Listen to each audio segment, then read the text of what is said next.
Знаешь, как делают кесарево сечение?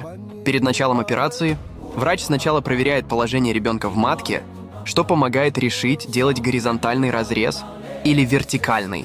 Затем вставляют катетер, чтобы опорожнить мочевой пузырь, чтобы он не мешал операции и не давил на матку.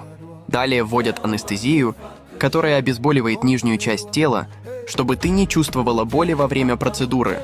Когда анестезия начинает действовать, врач тщательно очищает и дезинфицирует область, где будет сделан разрез.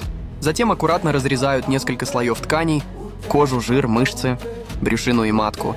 Всего около 7 слоев. Когда достигают амниотического пузыря, его осторожно вскрывают и отсасывают околоплодные воды.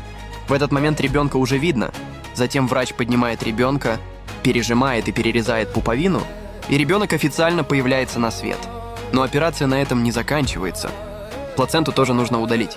Наконец, врач зашивает все разрезы, обычно использует рассасывающиеся швы, поэтому их потом не нужно снимать.